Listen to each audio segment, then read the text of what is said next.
Hi, this is Natalie Lander, voice of Kinsey, Tara Branford, Stargirl, and many others. You are listening to a W2Mnet podcast. You can visit W2Mnet.com for other podcasts about entertainment, video games, sports, and wrestling. Good evening, afternoon, whenever you happen to be listening to this, and welcome to regular season week 4 of The Kickoff, a presentation of the W2M Network online at W2Mnet.com. I am your host. My name is Harry Broadhurst. Joining me, as per usual, the anchor man and the executive producer, Erik Watkins. Stay classy, W2M. Although I do really need a different nickname for this time of year. You do. We'll have to work on that. We are going to work on our... I'm getting feedback, Erik.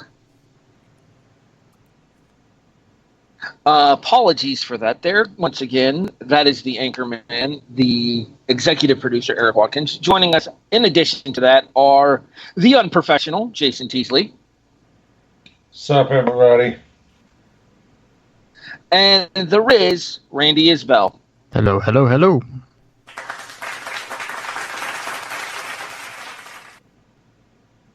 I think that applause was for all of us. Just me. No, I think it was just for Andy. All right, so we're going to open the show how we usually do here on The Kickoff. We start with studs. And duds. Jason, why don't you start us off with your stud for the week? My stud for the week, I can't go into very much detail because we'll be discussing the actual game later, but it is going to be Josh Allen, who had a pretty terrific stat line this week, 24-33, 311, and 4 touchdowns. He did have 1 interception and 4 sacks, but he did show the poise to lead his team down to a victory on Sunday. So without giving away too much for later in the show, yeah, I'm going with Josh Allen as my stud of the week. That one bullshit interception. Oh, don't worry. We'll definitely be talking about this game a little bit more later on. Stay tuned. Dun, dun, dun. Phantom pass interference.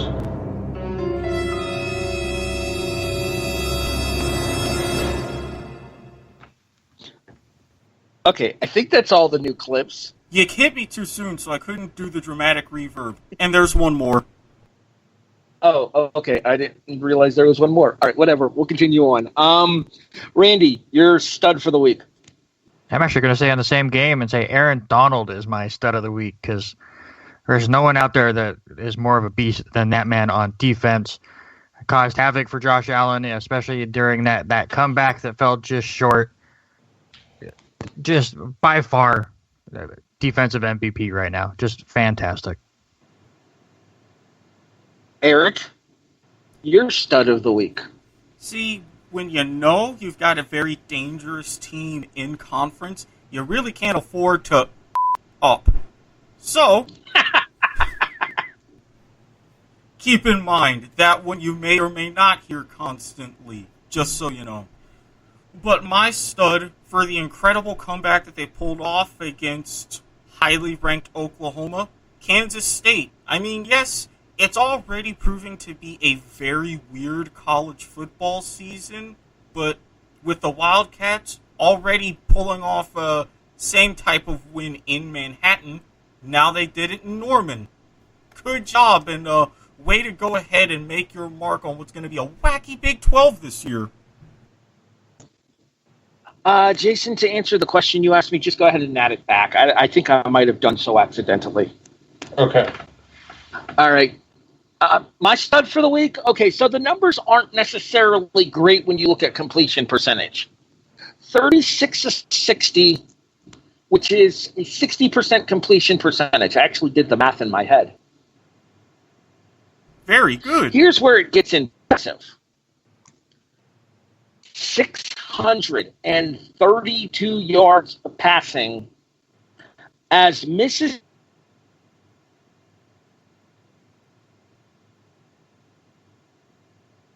We lost Harry. It was actually 623 yards. Mississippi State in total ended up with 632. Yeah, dyslexia will do that to you, Eric. It happens. But my point being here is that Mike Leach and the air raid offense went in to face the defending national champion Louisiana State Tigers and beat the Bayou Bengals to knock the proverbial champion from the throne. LSU went from 6th all the way down to, I think, 21st in the newest poll. And Mississippi State debuted in the newest AP poll as well. I want to say 17, somewhere in that range. I know they're just a little bit ahead of Oklahoma, who you just talked about as well. And I actually have multiple squid bits for how historic that performance was. Well, why don't you go ahead and do so, and then we'll get to our duds.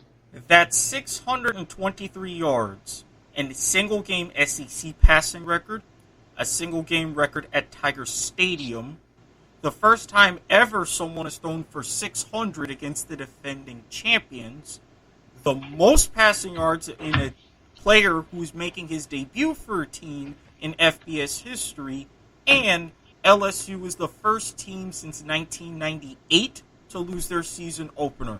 That year, Notre Dame beat Michigan 36-20.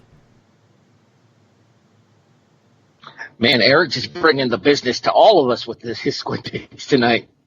You know what it is? You're pissed at Randy for gimmick infringement last week, and you want to make up for it. Oh, you damn right. Plus, I'm going to be adding a little extra clip for that, so expect that next week. Randy! Yeah, well, listen, karma bit me really hard for that, so expect very few stats from me this week. Yeah, and it just might bite you again. Dun dun dun! Dramatic reverb. I was waiting for him to play the bit. I wanted to do it right this time. All right, we're good. We'll go back to the studs and duds here. So we've talked about the good performance. Now it's time to talk about the bad ones. We go to our duds. Eric, I'm going to save you for last because your dud kind of rolls us into So That Happened. Fair. So, Jason, I'm going to let you discuss your dud first. All right, my dud comes from the, I guess you would say upset victory by the Carolina Panthers.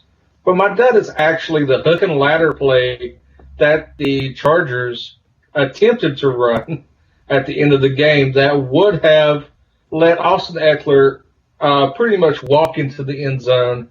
But a bad exchange, I guess you could say, prevented that from happening. Herbert completes a pass to Keenan Allen, who then catches, turns. Eckler's coming across nobody within 10 yards of him, and nobody within about 15 yards of him in the end zone. And he just muffs the exchange. If he would have caught the exchange, the Chargers would have won, and Carolina would have still been winless on the season. But it goes to show that the Chargers game against the Chiefs was a fluke, and that they can't run the simplest gimmick play for an easy victory. I will say this much about that game before we move forward to Randy's dud for the week. I just want to say that somebody said that Carolina was going to cover the Chargers this week when somebody placed his bet. That's all I'm saying. Yeah, and if that would have happened, they would have covered. Carolina did cover. They won outright. Yeah, I know, but if they, I'm pretty sure if they would have converted with the extra point, Chargers would have covered. I think it was 4.5. I'll have to double check. I told you to take Carolina, man. Well, I was rushed. See, Randy? When it comes to betting, we have a habit of ignoring each other on this show. I speak from personal experience. I mean, given our performance this last week in Are You Serious? I wouldn't blame us for ignoring each other sometimes. We'll talk about that a little bit later on as well. Randy, there may not be fans in Philadelphia, but I'm pretty sure they're booing regardless. Absolutely. I don't know what is going on with Carson Wentz. I was never the biggest fan, but I did not see any of this happening to tie the Bengals 23-all. He does have that great run late in the fourth quarter, which broke my son's heart. I mean, my son taking after his dad and picking a really shitty team to root for in the Bengals. But just passing-wise, Wentz just looks off, and I can't put my finger on it as to why. I don't think he's worried about Jalen Hurts behind him, and I don't think he's pressing or anything, but he is definitely worse than he was the last few years. And I'm not going to say that I am now calling for his head and think Hurts should be the starter. I think it's the exact opposite. But man, it's been a rough start for Wentz. I'm not going to go into specifics because this is another one of those games that we'll be discussing a little bit later on. But holy shit, does Florida State suck. Good God. I don't think Mike Norvell being on the sideline would have made a difference one way or another in that game. They got absolutely hammered this past Saturday. I can't say by who, I can't say the final score, but I can tell you we will talk about this game later, and it's not my team which should give it away. Lips sealed. Actually, it's your turn for your dud. Well, did you know another squid bit? You gotta go back quite a ways. We're talking decades for a team to blow multiple 15-point fourth quarter leads in a season. Dan Quinn, you've now done it back-to-back weeks. I mean, come on. What are you doing? You were playing for your job the second half of last season. Now, with the new uniforms, easy for me to say, with all of the hope, y'all go out and do this, we get everything with the onside kick and the Cowboys, fine. But, bruh, no. Not only are you my dud, pretty sure you're done. There's a hot seat that we talk about usually around the midseason point of the year on the show. Where will the coaching carousel strike first? I don't think we're going to get to midseason in Atlanta. And under that line of thinking, so that happened, Randy. Yeah, I'm right there with Eric with Atlanta doing that again. I think Dan Quinn is easily the first coach fired. I know everyone is saying Adam Gase. I'm saying Adam Gase, but over the last week I have decided I want Adam Gase the entire season. Because if it's going to be a train wreck, you might as well get the draft pick. Why would you want... I mean, the Jets are going to do it anyways. They'll find a way to win 4 or 5 games. I'll talk about that later. But the other big thing that happened in that game was Chicago making the quarterback change. Trubisky did not... I mean, Trubisky looks like Trubisky in this game. So they go to Nick Foles, and everything changed, and it should have happened earlier. I think Atlanta should have lost this game by double digits. But you have Nick Foles throwing a touchdown pass to Allen Robinson, who then allows the defender to take it from his hands on the way down. So there goes a touchdown. Very next drive, on 4th down, Foles hits his receiver right between the numbers, and he drops it in the end zone for a turnover on downs. There's another touchdown given up. And still, with 6 minutes to go, Chicago comes all the way back to win that game. Dan Quinn should have been fired the moment he went back to the locker room. Because, again, he didn't just blow a big lead. In fact, 14 points extra by the Bears receivers that the Bears should have had in that game. And he still couldn't hold on to his lead. Just terrible. This has to be NFL historically bad performances by the Falcons to start the season. It is. Like we talked, I had Atlanta as a potential wildcard team. I think I actually had them in at my 7 seed. I'd like to rescind that prediction and mea culpa immediately for that. I don't know what the hell I was thinking. Apparently, I was hitting Erik's good stuff before he did. I'm about to say, I mean, I keep offering samples to anybody. Just be warned, because it is the good shit. Woof. Jason, an NFL legend, decided he wasn't putting up with this shit either. Yeah, this plays in because one, it goes back to our summer series of our greatest of all teams, and we actually seen a kidnapping derailed by a Hall of Famer. Joe Montana stops a woman from kidnapping his infant grandchild. He said it. Multiple reports say that this lady basically broke into the house and tried to snatch his, I think it was his granddaughter. Attempted to get. It just says grandchild in this one. 9-month-old grandchild. Just Montana and his wife just pretty much beat the hell out of her and thwarted the attempt. I mean, that's the world we're living in now, where you have people.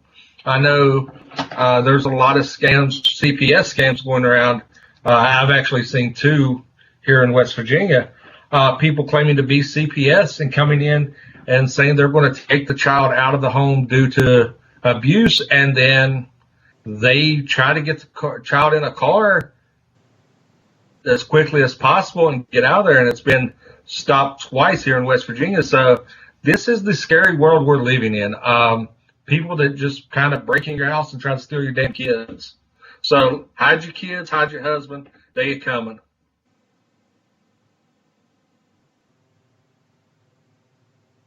I mean, I heard about that story on the news, and I was like, man, you don't think Joe Montana and intercepting things often, but kudos for stepping up and saying, who are you? What are you trying to do? I'm going to handle this myself. Yeah, it says a tussle ensued.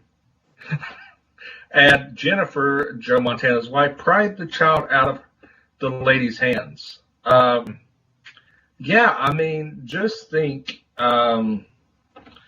just try to fathom what would go through your head if that happened to you.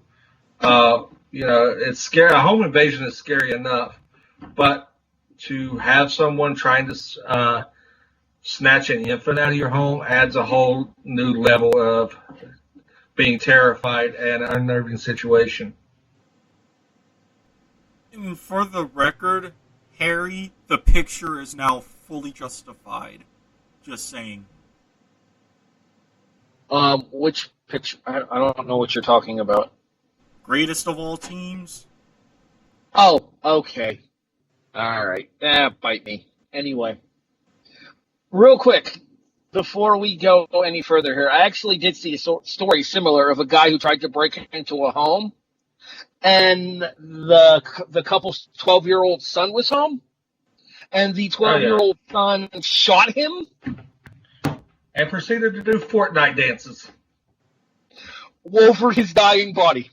Yes. I'm sorry, that is a case of instant karma. Please tell me one of them was taking the L. Please tell me. I don't know.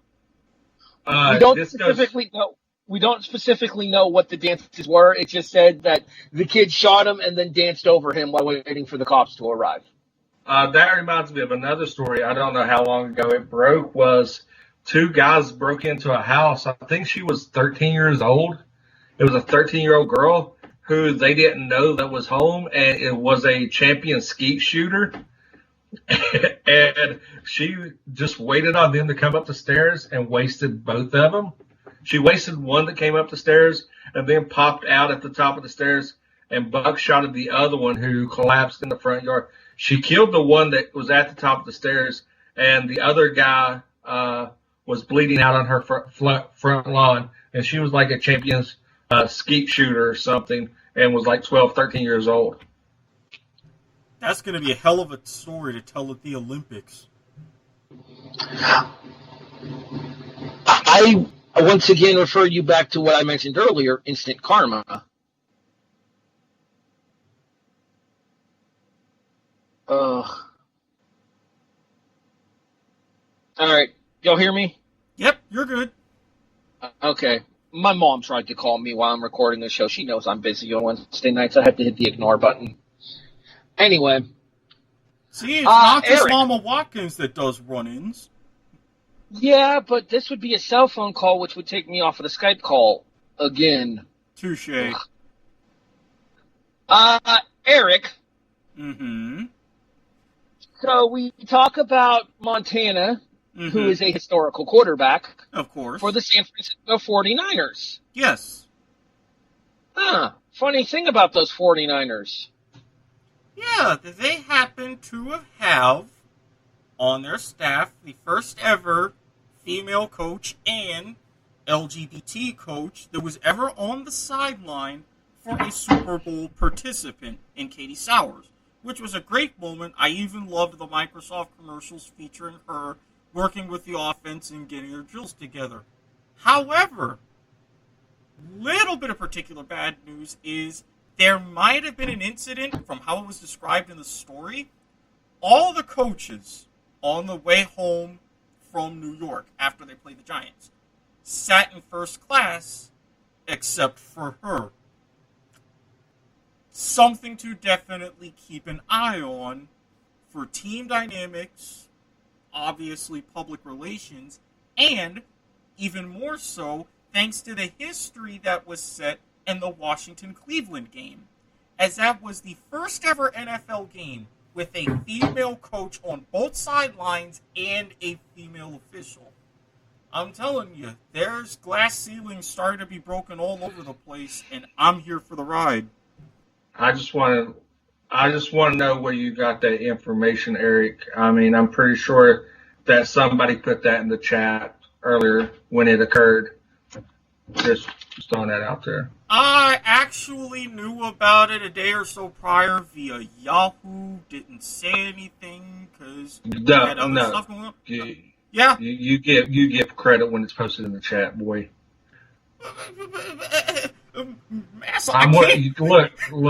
Look.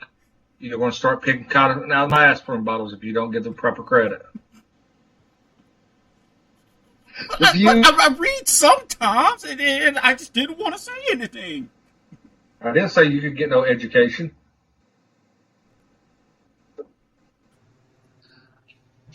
Anyway, I think I just made Erik choke on his soft drink. My bad, Erik. I'm not drinking a soft drink. That's Jason. No. Actually, I think that's Randy. I think that's Randy too. I think he has a Dr. Pepper over there. Randy's like, I don't have no Dr. Pepper. I'm just watching the Yankees. I'll chime in when y'all talk to me. I'm watching the game. He was drinking something. I saw him earlier. It looked like a pop bottle. It was Randy Fresca. answered the question. It was Fresca. Would be fun. Robert made me drink beer. That's where I'm at. I'm drinking root beer. Okay, it's root beer. All right, fair enough. So, Erik, it was a bad week on multiple fronts in Atlanta and a worse weekend in Tennessee. I'll say. I don't have the name in front of me. Do you happen to remember it? The AJ Terrell. Atlanta Falcons player. AJ Terrell. Thank you. The first player to pop positive in the NFL this year for COVID-19 during the regular season. Apparently quarantined away from the team time. The team itself has enough negative tests. Their game this next Sunday will be going on, although Dan Quinn probably wishes it isn't. The Tennessee Titans are not so fortunate. I believe it is 5 players and 3 members of the coaching staff. Other way around. Or did I? Other way around. I did it again. Yeah, that's not surprising. Again, dyslexia, apologies.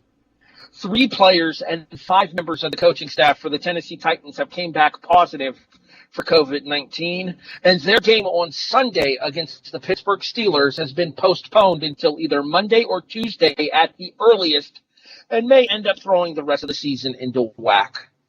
Gentlemen? Yeah. I was going to say, and Tennessee had another one hit today, so they have 4 players. Gentlemen, I've got a question, but I'm going to save it for a little bit later on that relates to this. Has the downward spiral begun? I'll have a more specific question a little bit later on in IGAQ. Randy? Honestly, I don't think so. At least not yet. I mean, the fact that we've made it 3 weeks without any was really surprising. So, I mean, I think all of us knew it was going to happen at some point. The NFL knew things were going to happen. They've kind of worked schedules differently this year to try to make things work just in case stuff happens. And I think they're handling it the best they possibly can by postponing it as long as they can without really interfering with any other games and hoping that they can contain it.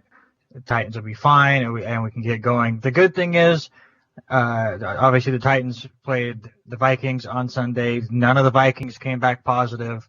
So we're not going to start seeing a domino effect from it so far. So I don't think we're going down a downward spiral just yet.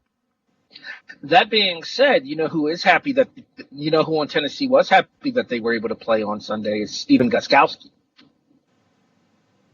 Did you start him? I swear, the minute that I don't bet money counting on him to do his job, he's like, oh, la-di-da, I'm just going to kick every field goal on the planet. No! Did you guys hear what he did differently? What's that? He decided not to wear socks.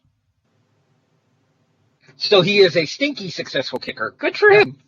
Jason, your thoughts on, is this the beginning of a spiral in the NFL? No, I don't see it as a spiral. I think it's an isolated incident.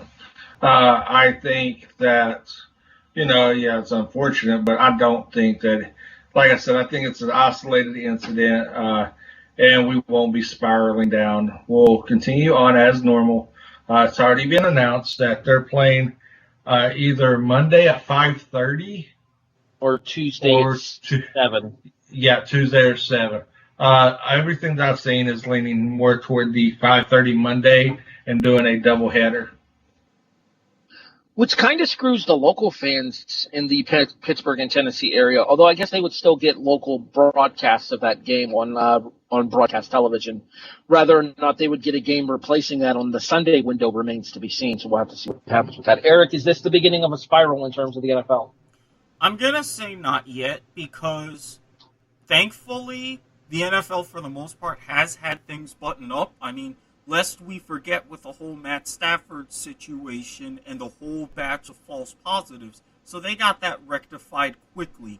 Now that they know they have a potential situation dealing with the incubation period of the virus, combined with this testing, I think they can look at this very, very thoroughly, very carefully, and they can get things buttoned up yet again. Not quite there yet, and we're not as close to the whirlpool as people think, at least for now. All right, we will discuss this more a little bit later on, but for now, it's time for I'm a Survivor. Randy, don't pick Jacksonville. I won't for Survivor. Oh, Jesus. I swear, when will you learn? Who will you pick this week for I'm a Survivor? You know what? I had one down. I'm changing it because I want to see if my curse works. My curse has been 3 for 3. 2 losses, and one team just got injury-ridden. So I wrote down one team on our sheet. I'm changing it, and I'm going to attempt to curse the Kansas City Chiefs. There you go, Robert Taylor. Okay, this one actually may fly, and you'll find out a little bit later. Hashtag tease. Dramatic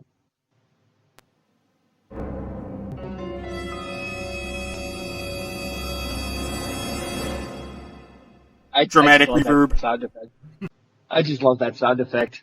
Myself, Eric, and Jason have ran ours to 3 weeks in a row so far to start the season. And somebody's on a complete, a total of 12-week winning streak. Yeah, well, that's not necessarily true when you factor in the postseason from last year because you kind of sucked in the playoffs, dog. We don't count playoffs. Playoffs are totally different. Okay, Playoffs? So we'll rectify 12 regular season game winning streak. Exactly. Thanks, Eric, for the semantics. I'm going to a road team, but I'm going to a road team that has arguably your NFL MVP through 3 weeks of the NFL season. I am picking Russell Wilson and his Seattle Seahawks over the Miami Dolphins. I think that's a pretty safe bet. Semi-low-hanging fruit. I can understand.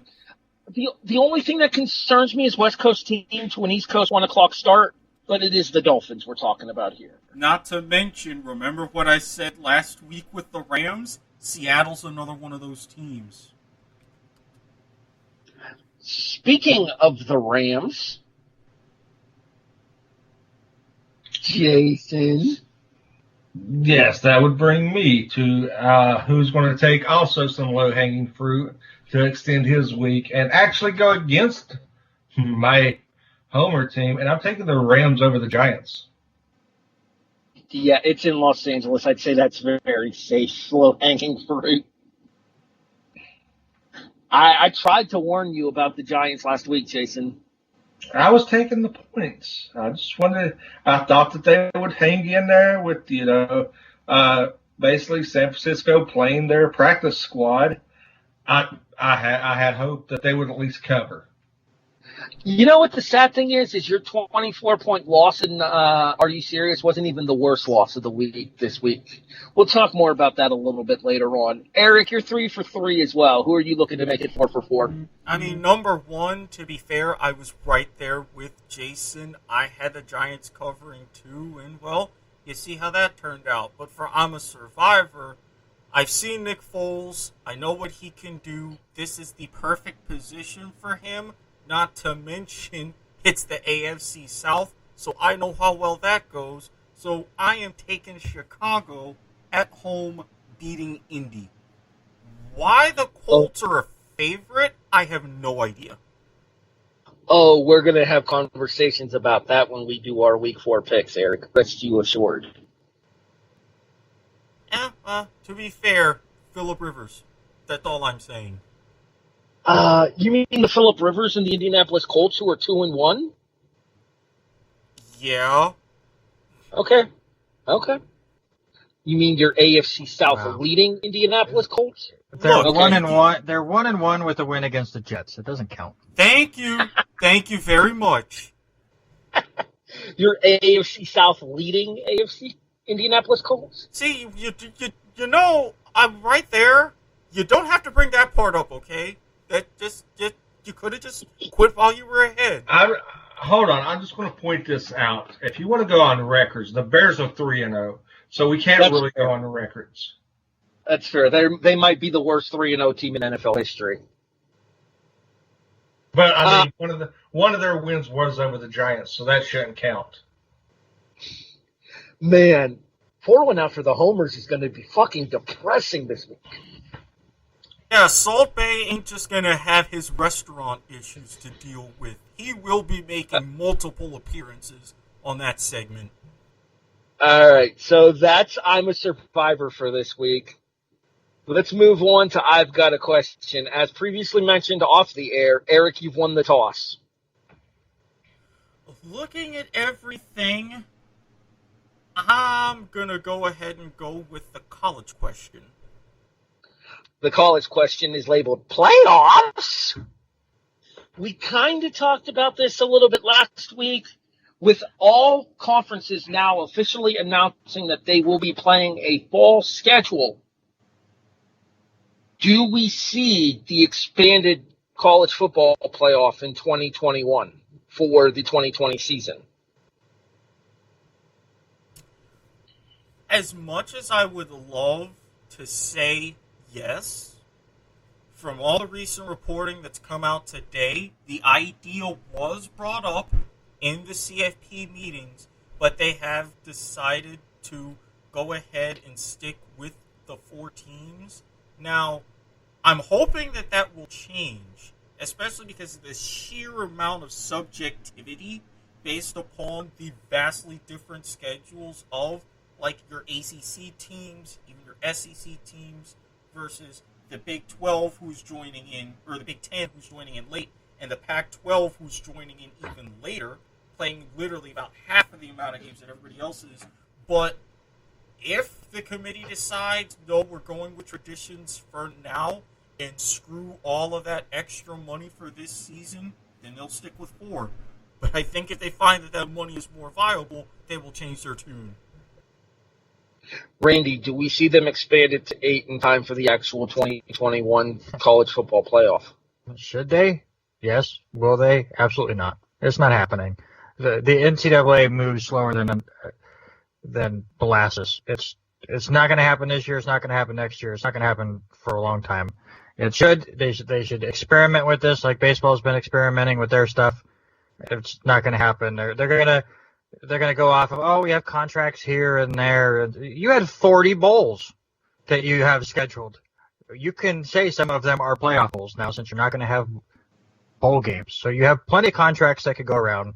It's stupid. Jason?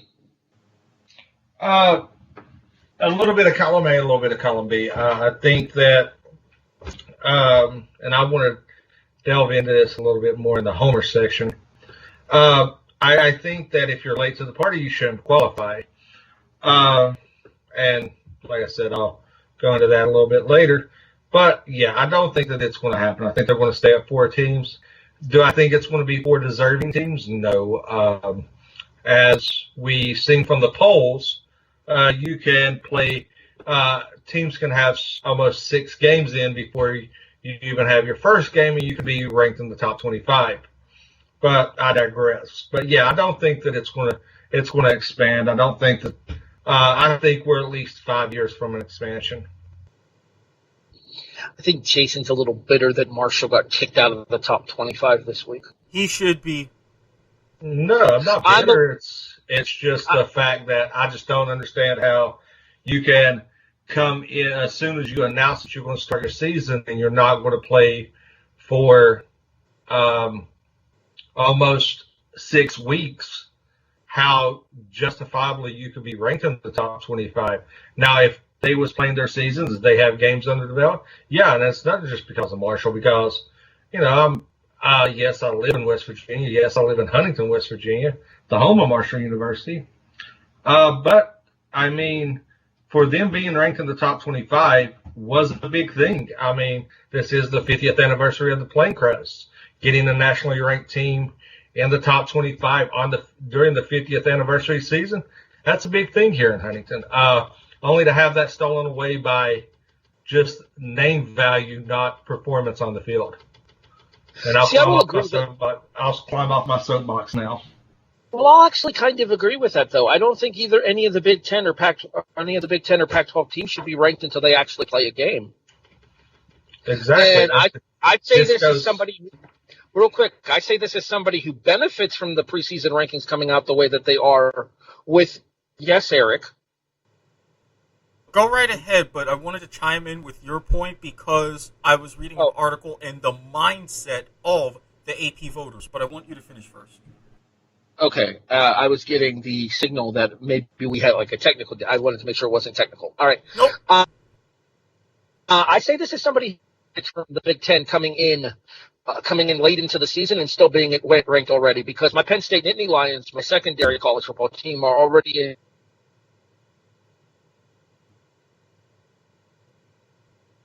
And he froze. Okay, so now it's a technical problem. I am having a bad internet night here. I will make no excuses for it. These ones are on me tonight. Don't look at me in that tone of voice, Randy. Penn State has benefited from the Big Ten being placed back into the polls early, and I completely understand that. But I get the bitch that Jason has with regards to Marshall being removed from the top 25 because of what happened. I was talking about this in the group chat. You know who really got the shaft in this whole situation is Ulala, who was all the way up to like 19th based on their performances thus far, and has now been booted back out of the polls. All right, your point, Eric. Well, and I was actually reading about this, and everybody talks about the human element when it comes to sports, and this is really showing with voting itself and for the top 25, because you had a lot of AP voters that said, oh, well, yes, since they're making the announcement and that they are going to play, I had them in my preseason top 25, so I'm just going to make some adjustments and putting them back in since I know they're playing. So you have a smattering of voters that's treating this as sort of a hybrid in-season, preseason top 25. Admittedly, I'm with both of you. I don't necessarily think that's fair. You have the teams that are playing first, have an idea of where you want to slot them as everybody else is playing. Then when you actually see them on the field, go ahead and place them accordingly. It helps if I unmute my microphone before I talk. Like if Ohio State comes out and shellacks Nebraska 56-0, then okay, I can understand catapulting them way up into the rankings because obviously it looks like they're going to live up to the hype. But until we actually see Ryan Day's team set foot on a field this season in a game that actually counts, there's no reason to have them ranked. Randy, you're rolling your eyes. Yeah, because I find this discussion as pointless as the rankings themselves. Especially this early on in the season. I agree with you guys as far as like, this team shouldn't be ranked because they didn't play or whatever, but we shouldn't have preseason rankings anyways. We shouldn't have rankings until teams play 2/3 of their games because we don't know. We don't know where these teams are going to be. And the point is, the reason why those teams went back up into the top 25 is because they're believed to be part of the 25 best teams. And to say this team got screwed because they got knocked out of the top 25 is like saying that Buffalo is screwed because they're not in the top 5 of a power rankings. It means nothing. Are they? I don't know where they're at, but I'm just saying if I put Buffalo 6th, it doesn't change anything. These polls mean nothing right now, and to say one team got screwed because they got knocked out of it is just to bitch. It's just, who cares? I mean, it's just a number in front of some of the teams. It doesn't make you more money now. It will at the end of the year where you get your TV deals and stuff, but we're sitting here in the end of September. I give zero care about what a ranking looks like for a college football team. Just like I don't care what a college basketball ranking is until March. Those numbers mean nothing. All right, I'm going to jump in here because I agree to a point, but like I said, to a team like Marshall on the 50th anniversary of the greatest sports tragedy ever, that ranking does mean something. I'm in the college town. The plane crash is 5 miles from my house. That does mean something to the people of Huntington. So to say that kind of is a slap in the face for all those families and all the alumni that have been. And I'm not a Marshall fan. I support Marshall. My father-in-law is a huge Marshall fan. My wife graduated from Marshall. I know quite a few Marshall athletes. To those people, it means a hell of a lot this year to see their team ranked, knowing that this is the year that the biggest sports tragedy happened when the plane crash happened on their way back from East Carolina. And yes, that ranking does mean something to them. Now, I'm a firm believer, college ranking should be week 8. But also to say that it doesn't mean something, it does, in a sense, to, like I said, a team like Marshall, a team like Ulala, teams that don't get that recognition. And when they finally do, to have somebody come in just because they have name value to take that away from them, I think is bullshit. I'm going to give you the rankings. the rankings prove themselves wrong with LSU getting their ass kicked. How many ranked teams have been beat this year so far? And that's every year. It's a ton every single year. I mean, again, because it's like you guys have all said, it's a human element, and I will say sentimental value is something completely different. I'm not going to say that fans of those kind of teams are not going to care about it and find it special, but in the end, because Ohio State has name value, who do you expect if Marshall played Ohio State? Who are you picking to win? Depending on what. No, it's straight up. Rankings have nothing to do with the line. I'm not taking Vegas. I don't know. If you're taking somebody straight up to win. Honestly, I think Marshall would give Ohio State. I think Marshall would give just about any Power 5 conference a game. Well, I would definitely take that back because I don't think they would. So, I mean, the whole point of the top 25 is basically power ranking. So you're picking the best 25 teams just because some conferences decided they were going to do spring football for the longest time with all the COVID stuff. And then with all of the testing and stuff have now decided, you know what, it's safe enough. We're going to go for it. They shouldn't be dinged for it either just because they were protecting their kids. How is that fair? Just one quick thing. Shout out to you using the number 8, by the way. Just saying. But you also got to look at it. How many times through the season you're getting teams that have 3-4 losses that are ranked in the top 15 ahead of teams, and they say, well, this factors in. I don't care. If you have the losses, you get dinged for it. People don't look at it. You get ranked on name value. That's why I absolutely hate the SEC, because every season in and out you have at least 3 SEC teams ranked in the top 10 religiously, and they are not 10 of the best. 3 of those should not be in the top 10. 2 maybe, 3 no, because I'm sorry, Alabama playing 3 high school teams. That's the penal system, longest yard inmate squad, school for the deaf and blind up on I-52. Those games shouldn't count. I mean, how can you say that Alabama playing West Canaan High School should be the number 1 team in the nation? I don't care. I don't care if Mox is on the sideline. I don't care if they've got Lance Harbor at quarterback and Billy Bob leading blocking. Tweeter can't do nothing against that team, and Alabama proves it. But you have all these people that are going down and saying, "Oh, Alabama's the greatest team because they won this week by 56." Yeah, Bud Kilmer walked off the field at halftime. They tore down the statue. Okay, but to be fair, Tweeter, you would still want to have a beer with him afterwards because he drinks beer. We need to move on. Well, I mean, it's Kumpelbacken, a beer, Kumpelbacken, and the panties. All right, I'll leave it all at this. For any Marshall fan or any ULala fan that is upset, tweet at Donald Trump because apparently he was the reason why we have football back, and it is his fault. We're not going to get into that conversation tonight. All right, let's move on. 47 years. But I digress.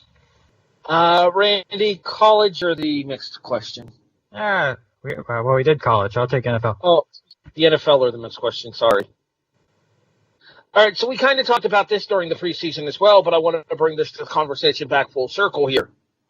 With the potential moving of games becoming a factor this week, specifically the Tennessee-Pittsburgh game, buy or sell, there should be more nationally broadcast games on a weekly basis. Buy, I guess. I mean, there's really only one more game that you can have nationally televised, and that's letting CBS and Fox both be double headers, but...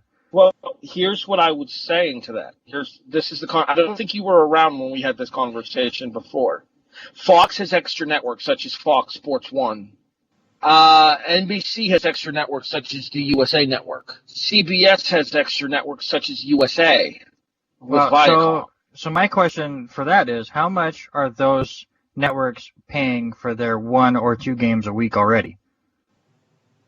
That I don't know the specifics of, but do you think that, especially in a season such as this, with everything, all the uncertainty involved, do you think there should have been an expanded TV schedule for this season? That's up to the network if they want to pay the billions of dollars to get 1 or 2 more games a week. I mean, not really. I mean, unless the NFL comes out and they really spread things out, and we get 2 Monday night games, and we get like a Thursday night game and a Friday night game. Obviously, keep Saturday for college, but unless they really spread it out, it's kind of pointless to have more national games. There's plenty of ways for you to go out and watch any game that you want. So, if you want it to be a national game, it's got to be separate from the rest of the schedule. So, I thought we might have that possibility with all the craziness to spread them out into Monday and Tuesday and stuff, but I don't think we need to throw games out on Fox Sports 1 and MSNBC and all that kind of stuff. Jason?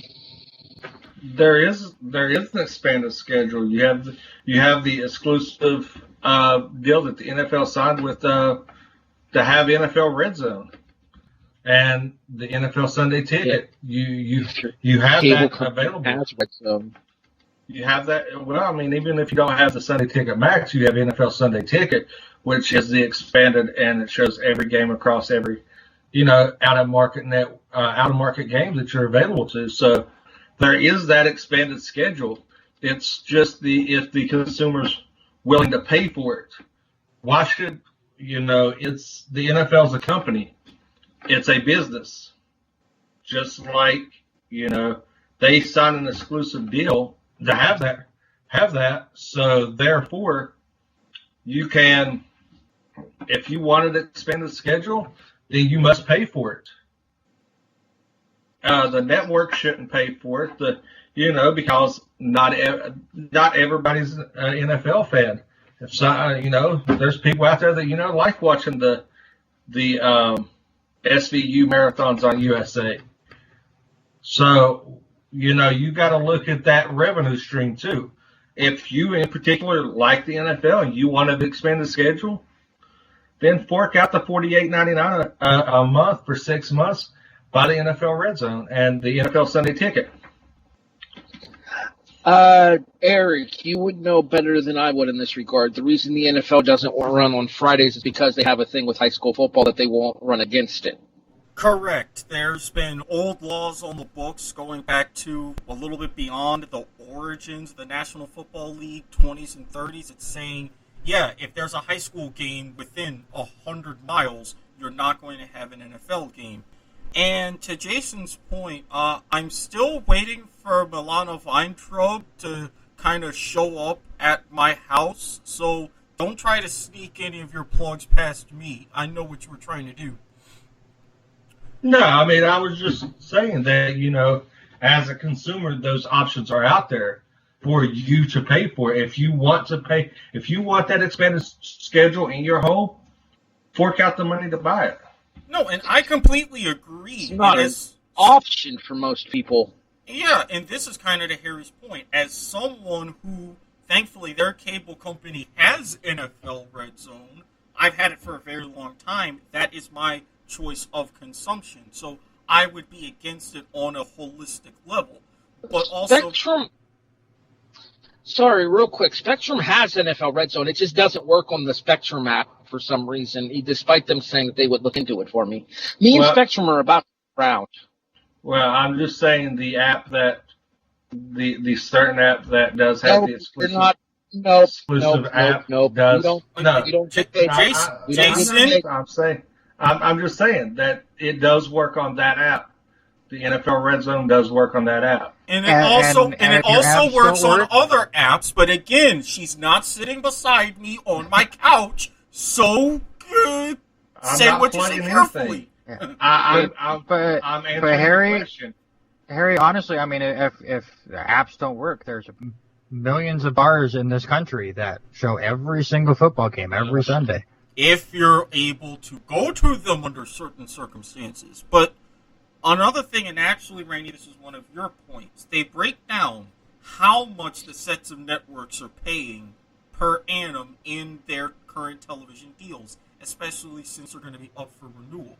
You're looking at Disney via ESPN and ABC. They're at $1.9 billion. Granted, they have some of the most flexibility, but they're also way up there. If you look at NBC, CBS, and Fox for all of their groups of networks, you're looking at around $550 to $800 million per year, which is great. But at the same time, I will give this example. Look at the Champions League Soccer. All the extra money that these networks are paying, yet it's extremely hard to find. So while, yes, you have some people who have FS1, FS2, CBS Sports Network, and what have you, you don't want them to have to sort through all that chaos to find their game, even if it's on a limited basis, rather than just going to the networks in ways that they know already. The less confusion in this case, the better. I'll be honest. The impetus for this question was the fact that I think it's bullshit that Buffalo doesn't get a nationally televised game until week 6. I'm sorry, as someone who gets only one nationally televised game per year, you can suck it. I'll send you some cheese to go with that wine. I mean, the Giants are probably pulled from the rest of their national televised games. I'd believe that, actually. And I mean, the Jets is only... the Jets don't get to big because they're on national TV tomorrow. I'm saying that they only get one national televised game this year. Seriously, how the fuck did the Jets and the Giants get a nationally and the Jaguars get a nationally televised game before the Bills this year? Because it's Thursday. They don't care about Thursday. They put crap on Thursday. Thank you. The Giants were Monday Night Football. Because the Giants are big market New York City. They was playing Pittsburgh. Yeah, and it was Saquon Barkley. I mean, that's a fantasy football move. Yeah, that's you had Saquon, you had Jones that had the Giants was hyped up with the offense before the injuries. And you have the return of Big Ben, you had Juju breaking out, you had Connor coming back, you had that Steelers defense, you had the talking point of Ron Shazier. So I mean that made sense. You had the media attention because New York is one of the major media markets to put. Plus, with the story of Big Ben coming back and the Shazier story going into Monday night, you had that national attention on. So that's why you got Giants in Pittsburgh on Monday night at the start of the season. And don't forget the Jets have another nationally televised game. Thank you. Hey, Randy. It's not going to be good. I think the Giants. The one tomorrow's not going to be any good. You're playing the Broncos with Brett Ripken as the starting quarterback. That's a local boy for me. I'm kind of excited. Eric, I swear to God, you bring up Mark and the Redskins from 90, we're going to have problems. Well, I mean, there is some lineage with Brett Ripken and Mark, so... Moving on. Man, you set me up for that one. Jason, the mixed question comes to you. We have seen multiple hold on. I want to throw this out there, too. The Giants have 2 more primetime games. They play the Eagles and the Bucks. Thursday and Monday. It's cool because Buffalo has 4 coming up still, including 2 Sunday night broadcasts. Yeah, but, I'm pretty sure we might go on a 3-game winning streak here starting October 11th. With Dallas, Washington, and the Eagles, 3 divisional games. Hell, we might win the division. Oh, don't you? I mean, in fairness, winning that division's no tall task this year. You guys are combined at 2-9-1, sir. I know. I mean, that's what I'm saying. We can make the playoffs with just by winning the division. I mean, this is the NFL East this year. I'm pretty sure. Yeah, it pretty much is. And somewhere after Sunday, Donovan McNabb is still confused. Oh wait. We also got a primetime CBS game. My bad. Anyway, back to the conversation at the end here. Jason. And a primetime Fox. And we get back to the fucking show. And a Spotlight Fox game versus Seattle. Jason, you gotta remember, Harry's used to, like, circling the wagons not on television. This hurts him a little bit, okay? Well, there won't be no Phantom PI to save him, so. I think I said this in the group chat. You must at least have one victory to talk shit to me this week. You must have one Super Bowl win to even be in the conversation. Hey, listen, the Yankees won yesterday, so I have all the room to talk. Oh, Rays, sweep. We'll see you in San Diego, bitch. It's gonna get dirty on this show next week, I swear. All right, seven more outs there, Eric, and then I will say let's go. But I've still got to get the Yankees through this game. Which is code for he is super superstitious. Come on, colonizers. All right, Jason. So we kind of teased it a little bit earlier about discussing it a little bit more later in the show. The mixed question is this. There was an article on ESPN, and I'm going to have to find it and send it to Eric to include in the description, about the Houston Cougars, who have had 5 games scheduled so far and played a grand total of 0 of them after their various opponents have been unable to play due to COVID-19 reasons. But are they ranked? Shut up, baby. If they was in the Pac-12, I guarantee you they would be. Jason, buy or sell, we will see multiple college teams unable to fulfill a full schedule through conference regulations. I'm going to sell it. I think that you're going to see once everybody gets in the swing and everybody gets over the fear and everything and actually sees what's actually going on and that they can actually play games. I think you're going to see some normalization. I mean, hell, they just released the college basketball schedule and they're going to be at 50% capacity from what I read. So, I mean, it's everything's up in the air, which I have a really, really odd question that I want to toss in here on the end. And that's, I don't understand how. Wait. Let's get through. No, it pertains to this. I'm just saying, I don't understand. Let's get through Erik and Randy's answer to the question first, and then you can ask your question. Well, it wasn't the question I was going to ask. It was tacking on to what I was going to say. But it was once they see how everything operates, you're going to see schedules fill up because you're going to see things open up. You're going to see that they can have, and you're going to see those restrictions become less stringent, and you're going to be able to see teams start looking for opponents. I don't necessarily think we'll see teams filling out of conference games. Like, I don't think we'll see those rivalry games that we usually do that are non-conference. The SEC's already said 10 and done. 10 in conference, a conference championship game, no out-of-conference games.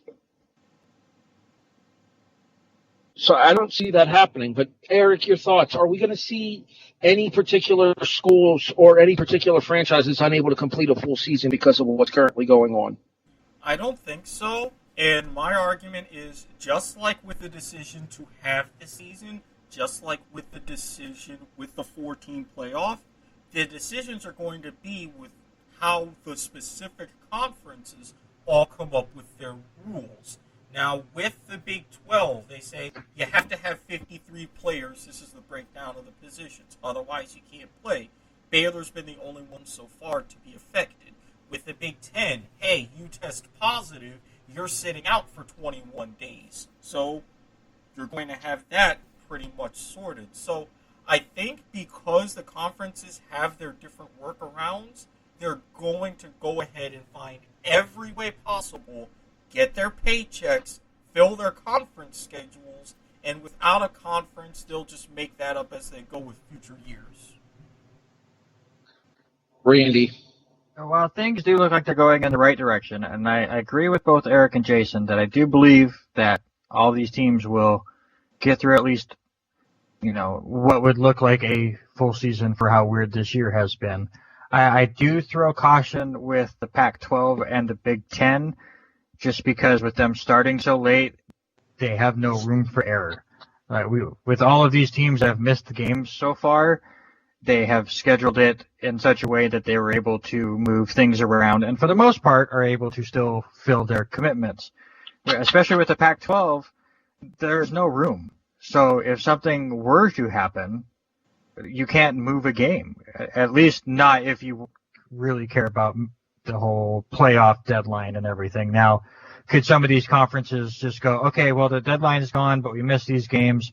We still want the kids to play and play a couple of games in December just to get the revenue and stuff? Sure. But as far as reaching that playoff deadline, there's a couple conferences that they better hope everything just stays just fine or they're going to be in trouble. And while things are moving in the right direction, anything can happen. So I will say everyone will get in, but I wouldn't bet on it. All right, Jason, did you have a further question to ask?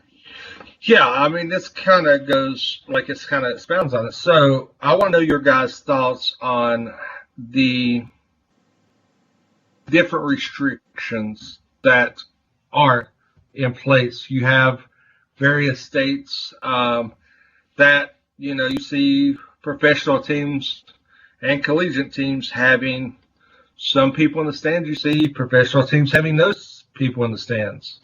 How do you think that impacts the landscape of sports, especially when we do have the luxury of having stadiums that are outdoors and that are vast and have that ability to be spaced out? But here we're a month away from college basketball, and how is that going to impact stuff now and going forward with the college basketball season coming up?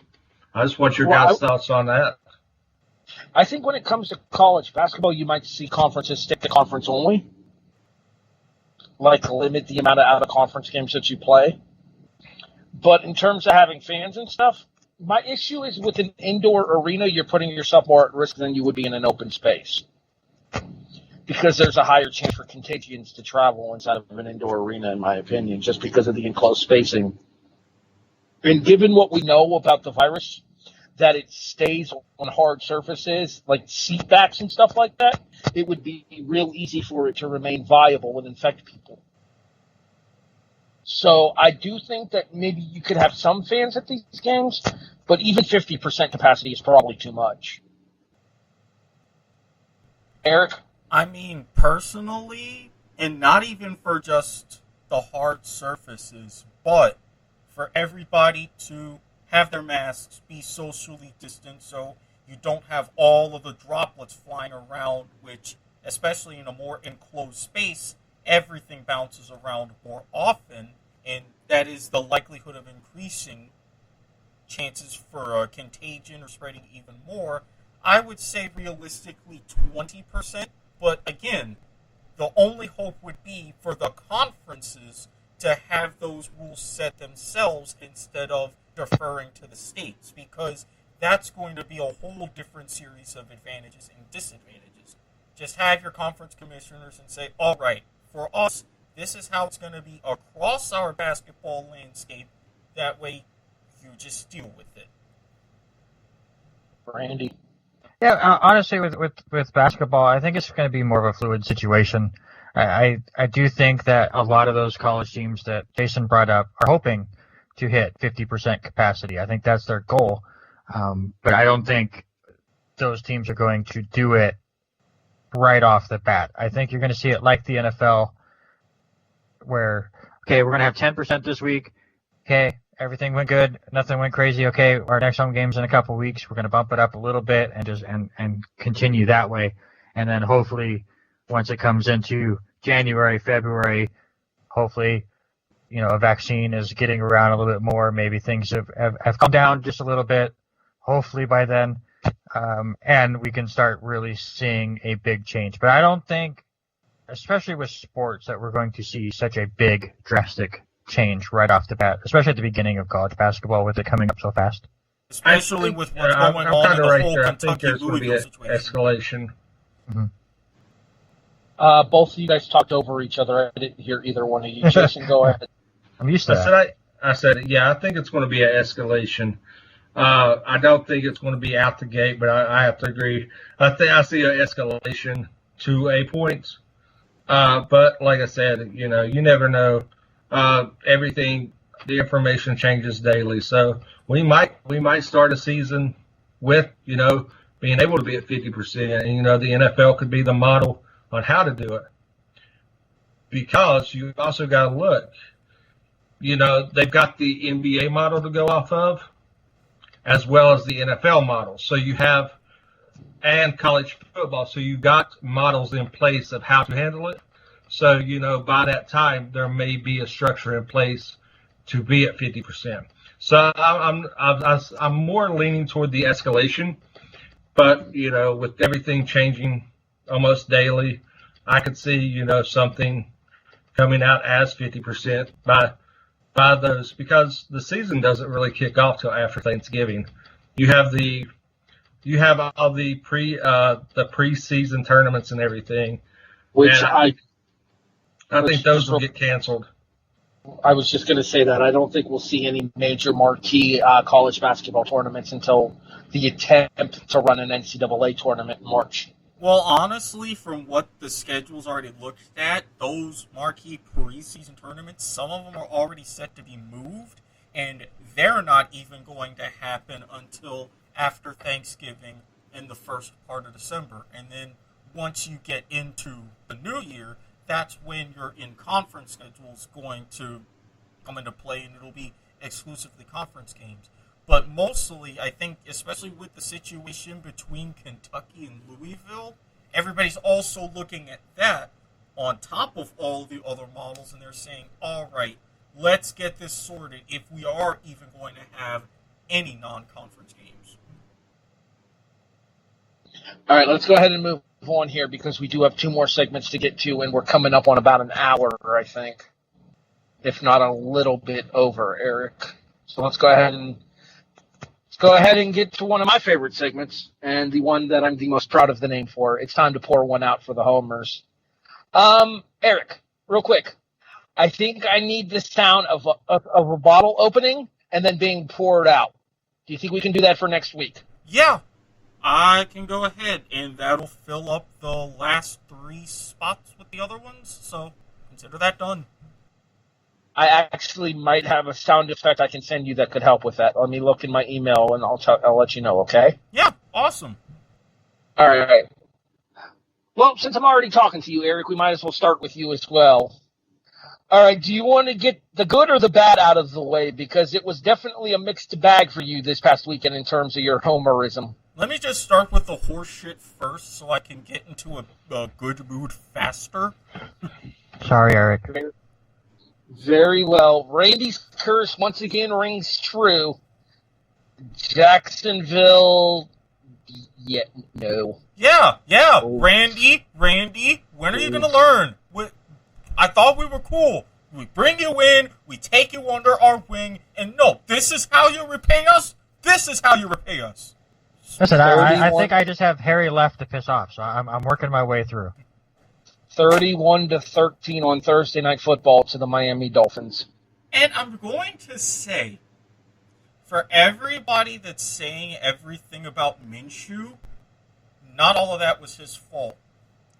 Our receivers had a shit night. We're probably due for another couple of shit nights in the receiving corps over the course of the season, and that should be one of the focuses coming into the draft or free agency or whatever, because that could have at least been a lot closer rather than just humiliating. And then secondarily, our defense, well, we let a 37-year-old man run into the end zone on us, so that kind of speaks for itself. This week, the Jaguars take on another winless team, although this one has a tie. You guys are at Cincinnati. This one is actually going to be a bit more of a battle than it should be, because let's face it, even though there's not a lot to show for it, in the win, loss, and tie column, Joe Burrow can really sling it. So this is going to be an interesting game.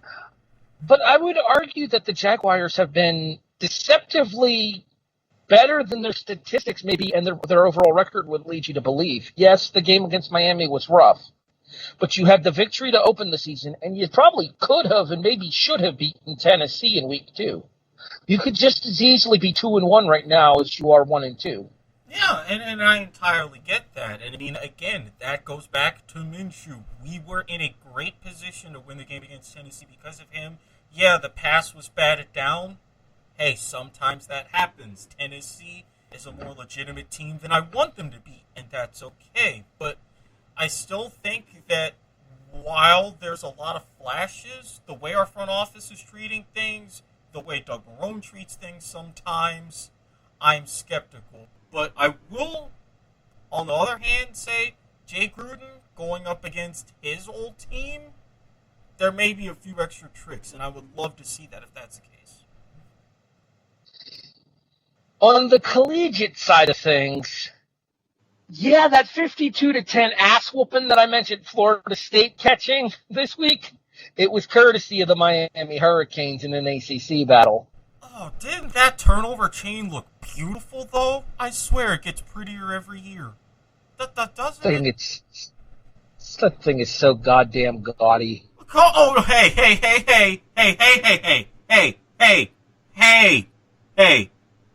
That looks badass. Randy, have you seen the chain? I have not. Okay, so then you can answer. Jason, did you see the chain? Think of, Flavor Flav more tacky. Yeah, boy! Yo! Oh, wait, that's Little John. Never mind. The Hurricanes are off this week. We'll save the conversation for the following week's game for next week because it's a big one. Don't remind me. Don't remind me. I'm already nervous and trying to procure supplies in advance. Another top 10 collision on a Saturday night for the Hurricanes. This shows we're stepping up to see the potential of being back. But like you and I talked about, it's how back we really are. But with springboards like this, kicking a rival when they're down, all of the turnovers, Derek King and the offense firing on all cylinders most of the time, it's great to see. I will warn everybody, though, don't get too optimistic because there were a lot of... Still good? Yeah, we're still good. No, we're not. All right, we're back. Yeah, okay. Now we may not be. Okay, so if my sound quality drops a little bit, I'm going data only because that's the 4th time my Wi-Fi has cut out on me in this episode. And frankly, it's starting to fucking piss me off, Spectrum.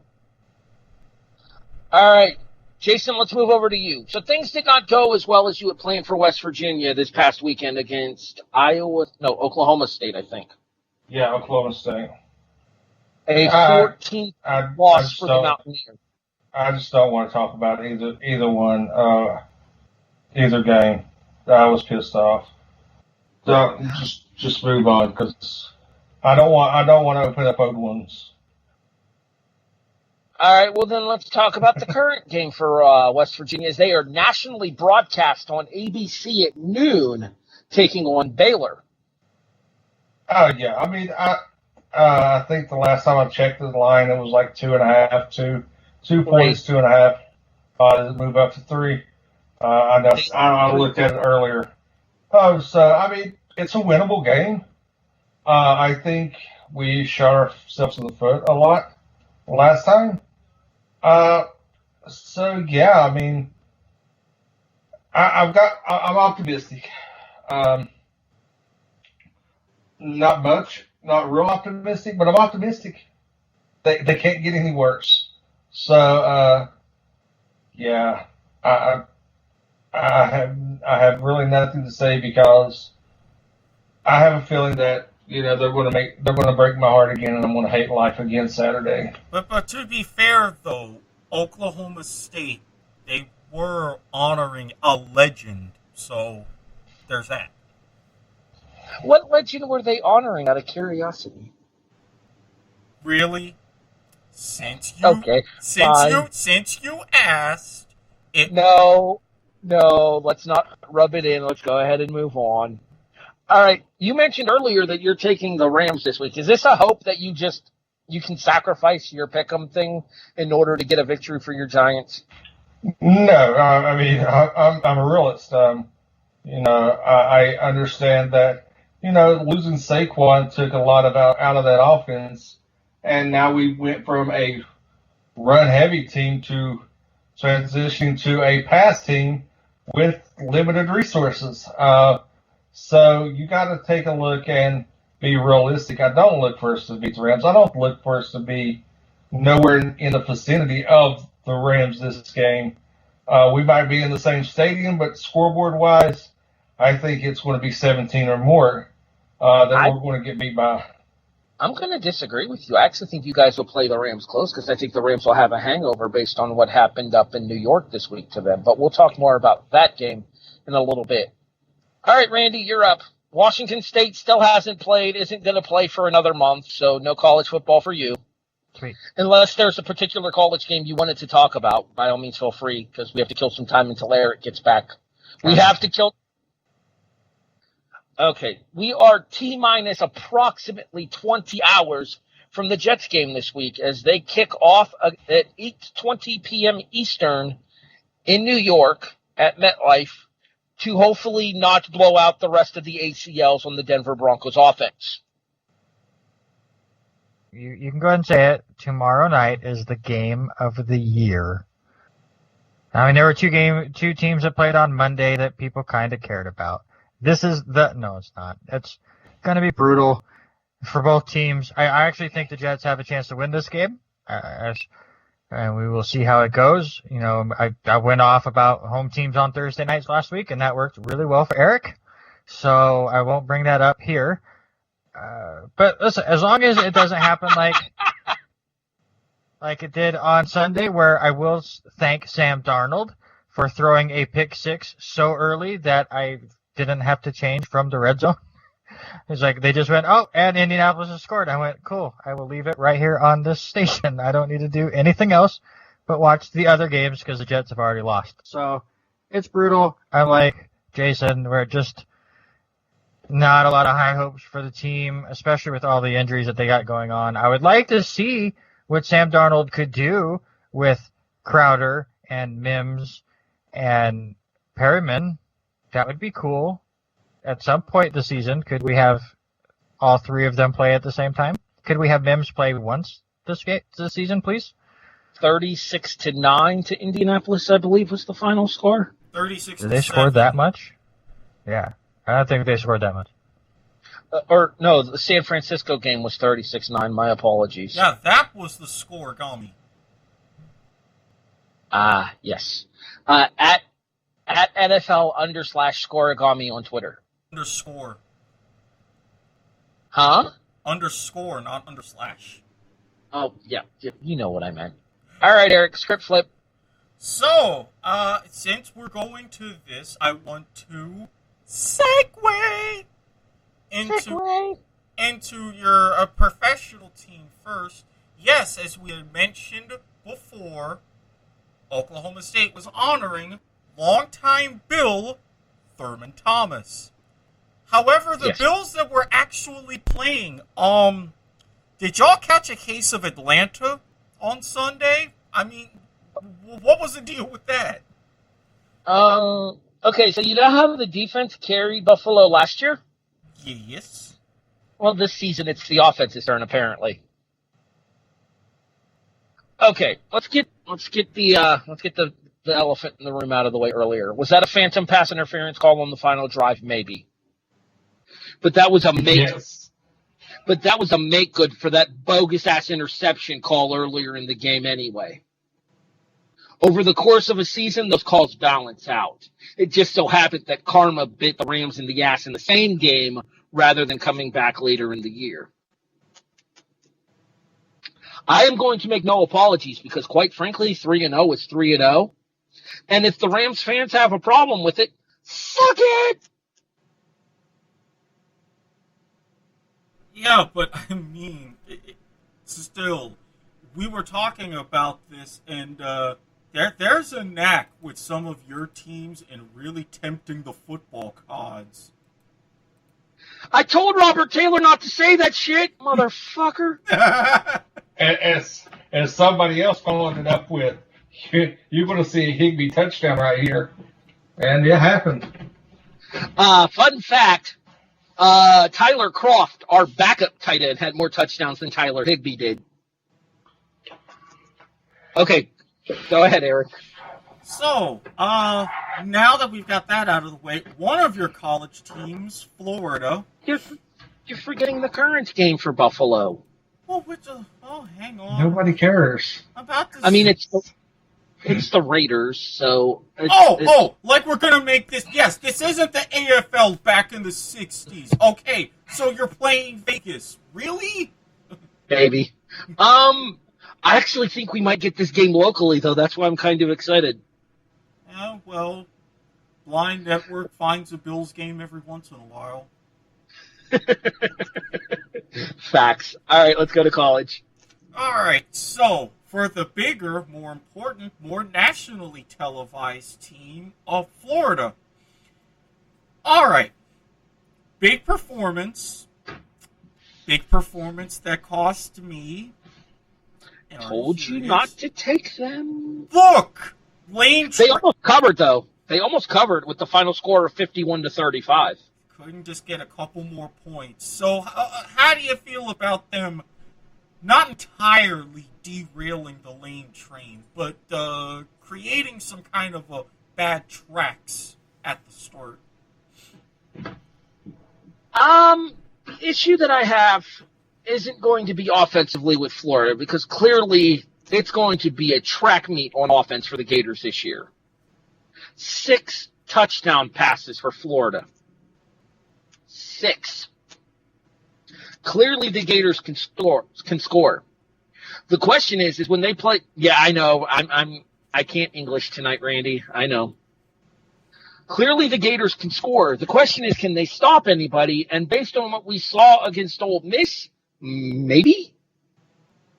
It's South Carolina this week, and that game actually makes me nervous because, Eric, did you know, #HarryFact, the last number 3 ranked team in the country to go to South Carolina was Georgia 2 years ago. They lost. I saw that game at the car dealership. Oh, people were big mad. So, a number 3 ranked team going to South Carolina against our former head coach has me a little nervous. Okay, but see, here's the rub. Number 1, game's at home. You're in the swamp. Oh, it's in the swamp? I thought this game was at South Carolina. No. Right down in Ben Hill Griffin. And number 2, you're a 17.5 point favorite. I mean, let's be real here. Oh, yeah, we're going to smoke them if the game is at the swamp. Going to have ourselves some Florida fried gamecock for dinner. Okay, that probably is a bad choice of phrase. Do I have to be the first one to say family show for this one? This is really 2020 if I'm the one saying it. Maybe. I could have sworn I saw that this game was at South Carolina. My bad. Yeah, if the game's at Ben Hill Griffin, South Carolina doesn't have a chance. And I don't think Muschamp has ever beaten us either. No, not to my recollection. All right, that moves us on to, are you serious? And so here's the deal, folks. We started fantastically. We started 6-2. We went 4-4 in week 2 to move it to 10-6. We went 2-6 last week to fall to 12-12 on the season as a collective, 500 against the spread. Mathematically and statistically, we call this regression to the mean. That being said, however, some of us are still better than others when it comes to picking. Through 3 weeks, as I traditionally update this every year officially, straight up, I have 4 wins. Randy has 3. Jason has 1. Eric, well, you're trying. It's bad luck. There could have been 2. It was right there, but it didn't know. Again, Randy, Jaguars, Randy. That being said, straight up, we are, or against the spread, excuse me, we are still at 500 as a collective against the spread. We are a combined 12-12, and it breaks down to myself at 4-2, Randy's in second at 3-3 with minus 23 points. Erik is third at 3-3 with minus 29 points. Jason's plus minus is better than both of them at minus 20, but he's 2-4 against the spread. Because of those two damn homer picks. So I tried to tell you. I'm just glad that I'm still not entirely last. It puts a smile on my face. You're trending that way, sir. Don't shh. Hey, I'm only a game back. All right, so, Jason, I kind of want to start with you here just so we can specifically mention a column that me and Erik love. It is the pillow fight of the week of the year, trademark bottom 10 ESPN, as Jason's pick is being made. Louisiana Monroe plus 20. Against UTEP. Or UL meh versus UTEPid. No, it's Ulm against UTEPid. Oh, it's Ulm? I thought they were well, that's because they don't really use the, do they still use the Louisiana for their name? Or is it just Monroe now? No, it's still Louisiana Monroe, but Ryan McGee in the column, Ulm. Okay, well, again, we'll have the link to the bottom five currently because, catch up, Mac. Catch up, Mountain West. Well, anyway. I mean, the MAC started things, so you expect them to be the last ones to end it. So Jason has taken Louisiana Monroe plus 20 against UTEP. Yeah, I got to make up some ground. Randy goes to the Big 12. Or, excuse me, no, he doesn't. The former Big 12 team, now in the SEC. Yeah, give me Missouri on the road to take out Tennessee. Give me the 11.5 points. I'm not super confident that they're going to win the game, but the last time they played last year, they only lost by 4, so I think they might be able to cover, and that's all I'm going for. I'll look at that game. I actually think Tennessee is overrated this year. They really struggled against South Carolina. They ended up winning 31-28, but they really struggled. Erik, I don't have your pick written down yet, so I have no idea where you're going. Yeah, I was a little bit late taking care of some different stuff throughout the day, but looking over the lines, which, quite a bit of a spectrum, there was a good one that I saw. We talked earlier about what happened with LSU, and call it for what you will. I think with all of the talent that is now gone to the NFL and the hangover with dealing with that kind of offense coming up short like they did, I think they're a little bit more vulnerable. So give me Vanderbilt plus 20 against LSU. Okay, so there is a certain quarterback in Chicago who got benched this past Sunday. There is a certain collegiate team that he used to play for one season that everybody has really big expectations of this year. That would be the North Carolina Tar Heels. They are a 14-point favorite hosting Boston College.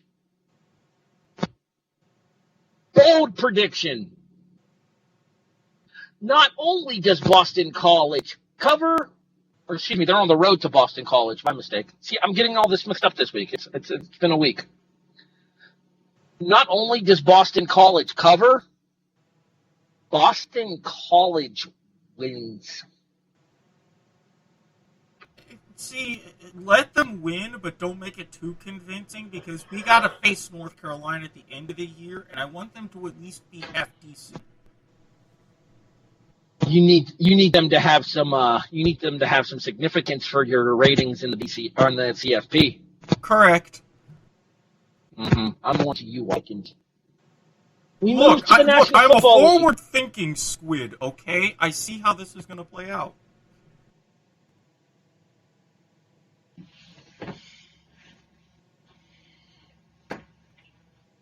Really? My Wi-Fi turned itself back on. Spectrum is like, you ain't getting away from us that easy. All right, are we still going? Yes. Okay, good. Apologies for the disconnect there. We move over to the National Football League, and apparently some people haven't learned their lessons. Randy. I did learn my lesson. I wasn't going to pick the Jaguars as my eliminator. Listen, Eric, I am one of two of us that got a pick right last week. Yes. And I got it Straight right up. in the NFL, and I got it right straight up. So Yes. you should want me to take the Jacksonville Jaguars +3 against Cincinnati. But, And that is what I'm doing. okay, look at your entire body of work, though. Harry, you're the numbers guy when it comes to this. What is 500. What is his cumulative record when he bets on a team with the nickname Jaguars this season? Oh, that's fair. Well, we have to bring that up. Yes, we Yeah. do have to bring that up. This is the entire crux of my argument. Yeah, he's not so great. I'm on you. In Randy's defense, he did help me win money by picking the Jaguars team in FanDuel at the start of the season. Yeah, and I've already won like $40 in FanDuel individually, so that's a bit of a wash. I've won $350. Jason? So I'm giving Randy some credit. Now my other bets are utter shit, but I will give Randy credit on that week one parlay that we hit. You shouldn't. Randy picked the Coastal Carolina Chanticleers. Eric picked the South Alabama Jaguars. Uh-huh. All right. Well, sorry, Randy. I was trying to help you out. Yeah. Gee, thanks. Cincinnati is -3. So you're clearly taking Jacksonville straight up in this game then, because at best you're looking at a push if it ends up at 3. They're going to win. It'll be fine. They could tie again, and Randy wins with the points. Yeah, Cincinnati's really good at the tying. Hey, Listen, okay, hey. I will say this. If I lose this time, I will take 1 week off of picking a Jaguar. Hey, Harry, can you do me a favor and assist me in looking up cheap flights to Idaho? No particular reason why. Who willingly goes to Idaho? Never mind. Moving on. All right, Eric. Again, I didn't have time to write down your picks because you posted them so goddamn late. Again, I was busy doing adult things. Proper adult things. He was busy since last week when we start looking ahead. Well, happened. As a matter of fact, yes, I actually have been. I have to be a responsible human being sometimes, or at least pose as one to acceptable society. All right, who's your NFL pick? Because I'm pretty sure you mentioned earlier it clashes with one of the picks already made on this show. Yeah, because you know how we talked about Kansas City? Yeah, that's where I thought you were going with this. Yeah, and we talked about, this game a little bit, everything that happened, and a certain someone trying to come onto the show and everything. Yeah, they're going up against New England. I've seen what Belichick does to teams, even putting double coverage on a check down route to take away your best weapon. While admittedly, Kansas City has proven they are the best. I've tried counting this team out already. We talked about it in the previews, and I just can't.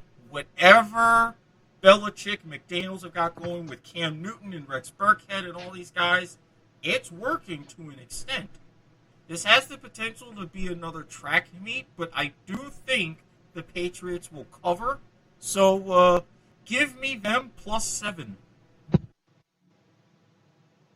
Jason, you look to break your NFL schneid on the season.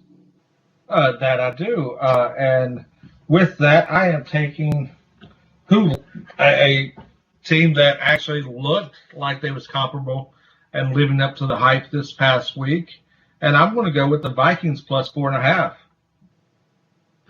We have a slight problem, sir. That game is not on the board on ESPN. It will be. It'll be back up. They took it off because they weren't sure what Minnesota was going to do, and now that they're going to go back and practice on Thursday, so it'll be back fair. on the board. Okay, that's fair. I'll mark it down then. Plus, it's a 1 o'clock game. I might need you to stand by with another pick, though, if that game doesn't go back on the board on ESPN, Jason, okay? All right. I can do that. So we used to have an executive producer on this show. Not the one who got fired. Not the other one who got fired. But the one who's left to his own devices and usually tends to only mention us once his teams are actually doing well. Sensing a trend here. I got 2 words for you guys in terms of the group chat this weekend. You ready? Radio silence when Cleveland beats Dallas. The Browns are 7-point underdogs. Ooh, you got a good line because on FanDuel Sportsbook they're at 4.5. Whoa! You got a good line.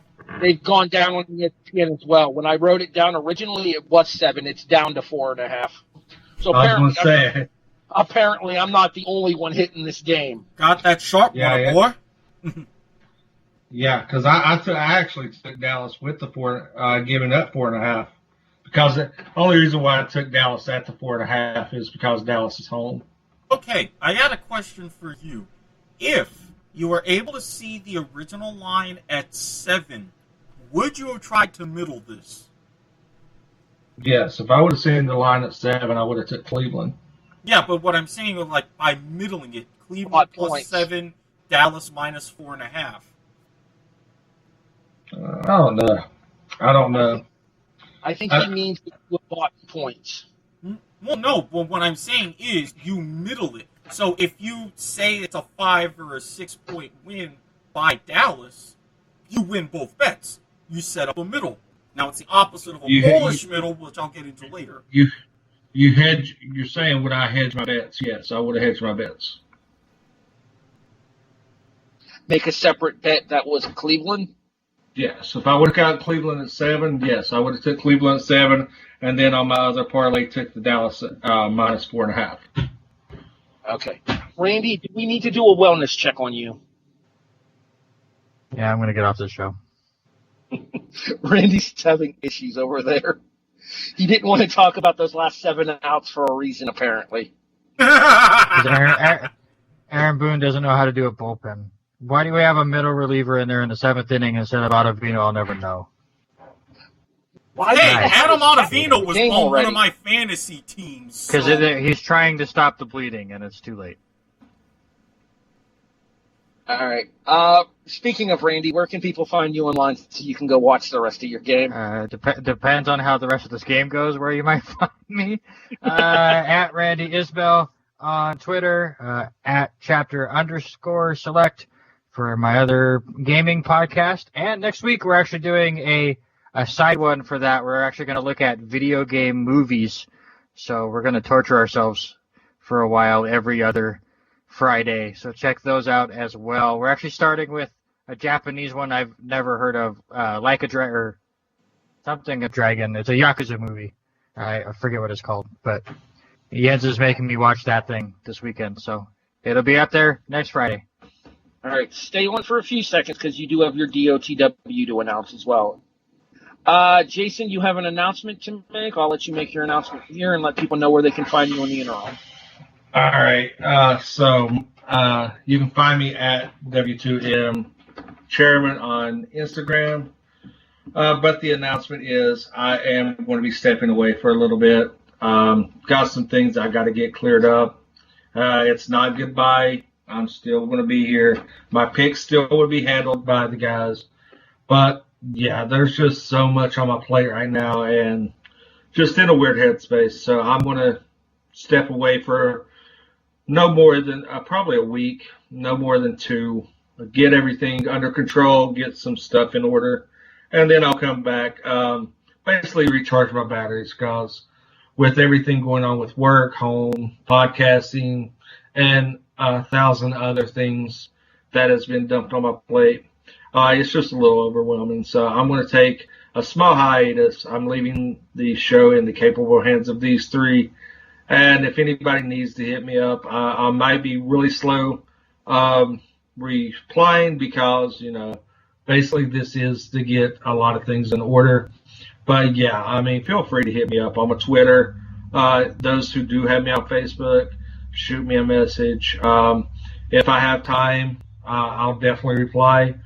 But yeah, it's going to be a little bit of silence on my end for a while just to get some things in order. I'll still keep in touch with everybody if you hit me up. But like I said, it's things are becoming a little overwhelming and just need to clear some stuff on my plate so I can come back full force and be the chairman of the W2M network that I need to be. Like I told you in our own personal conversation before we started the show tonight, we got you, brother. Take the time you need. Come back stronger than ever. I'm sure you will. Yeah, I mean, like I said, it's just a brief hiatus. It's just to get some things lined out. It's not a permanent thing, so it's not goodbye. See you later. Nobody needs to cheer, Randy. I will be back. I think I might come back around.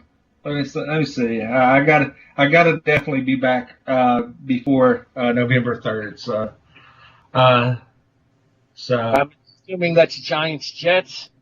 No. It's an inside joke. Once you guys pick up on it, I think I was leaning towards where you were going. Which there might be something brewing in the works on my end for leading up to that night. So maybe stay tuned. Yeah, so I mean, the worst case scenario, you're going to see me back the 28th of October. I definitely will be back before then. Like I said, I'm looking at possibly a 2-week hiatus, being back in 3 weeks from tonight. All right, stick around for your DOTW. Eric, where can people find you online? You can find me, as always, on Twitter at SquidSportsHead. I'm looking at the schedule for the Australian Football League finals, so if they have some late-night opening bounces, you may see me do a little bit more live tweeting, along with a few other things, as my overseas sports start winding down. But if you wanted to talk about other non-sports stuff, like tutoring, what have you, hit me up on Facebook. Look under Erik Watkins, Guy, Wine, Recliner. You should know the whole drill by now. And, of course, if you're willing to undergo a strict vetting process to discover many other things, slide in my DMs and you will gain access to my Snapchat, my Telegram, which the handle will be revealed episode 138, WhatsApp, and a couple other places. And, as always, this is brought to you by the fine folks at Rick's TNT LLC. Affiliated with Dun & Bradstreet. Website coming soon. Commercial coming soon. Notary public services coming soon. Ooh, you fancy, huh?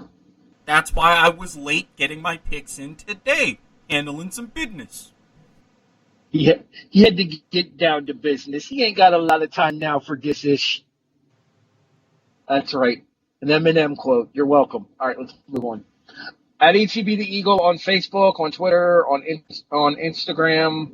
Not a Snapchat user. Not really my thing. Eric's trying to get me to join Snapchat and Telegram. I don't know if I'm going to let him talk me down those dark roads or not. We'll see what happens. All I'm saying is, for a man in your particular situation, there are some benefits. Quite a few benefits. I would add that one of those situations is a relationship, and it could probably cost me that. Oh, I'm taking that into account. Just trust me on things. I know what I'm doing. Just because I'm not in a relationship doesn't mean I ruin anybody else's. All right. So, yeah, Harry Broadhurst on Facebook as well. You can find me. Obviously, I will be here holding down the fort here on the kickoff. Like I said earlier, Jason, we got your back, dude. I appreciate it. All right. So, You have been listening to The Kickoff, a presentation of the W2M Network, online at W2Mnet.com. In addition, you can find us on all of your favorite podcast listening services: iTunes, iHeartRadio, Stitcher, Spreaker, Podbean, CastBox. Hey, Eric, guess what? Jason, who's your dick of the week? My dick of the week's Robert Taylor because he will not shut the fuck up about the win on Monday night. Some bitch just stole my dick of the week. How dare you? Feel better, brother. We got you. We'll talk to you in a couple of weeks. Later. Randy, who's your DOTW? Dick of the week. That was my dick of the week, too, until this stupid game. Aaron Boone is my dick of the week. Randy is a bitter Yankees fan at current. That just means, at the very least, we get an extra day to where we can just sit back and go and travel and lay in wait at Petco Park. Atlanta doesn't have that luxury. We have to play tomorrow because National League. But on the plus side, we can finish out the Reds in 2. Exactly. Not to mention, you get the trip. You just got to go to Texas. Fun fact, the current pitcher in the game right now for the Indians, Brad Hand, set the 60-game Major League record for most saves in the first 60 games of a season this year. I think I just took him over as Randy's dick of the week. Eric, who's your dick of the week? Stats are stats. It's fine. Yeah, stats are stats. It doesn't matter, 9th inning. Oh, nice miss on that one. 0-2. Yeah, before I end up with somebody's dick of the week. Case in point, as usual, mine, Mark Lamping, and, I gotta give also an extra mention to DK Metcalf, because even though he made up for it, come on, you're known for going full speed. You just don't get falcon punched like that and have the ball out when you got an easy touchdown. Come on now. What was the quote that I used in the group chat? He just got Leon blooded? Yes. Don BB that shit down, Dallas Cowboy defender. All right, I'll give them credit. They were on the proper side of it happening this time. Not so much the first, then it was 52-17 at that point. Who the fuck cared?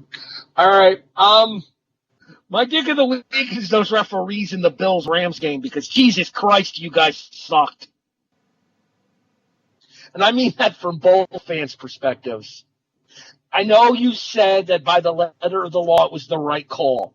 No, it wasn't. Because the Bills receivers still had control of the ball when they went to the ground. Simultaneous possession goes to the offense. But you have to take into account the process of the catch. And I even referenced the Hail Mary at the end of the Seahawks-Packers game on Monday night those years ago. So you're saying you're using scab refs as your point of reference? Pass, thank you. Let's be fair. Have the referees been able to get training this offseason either? We see the answer to that one.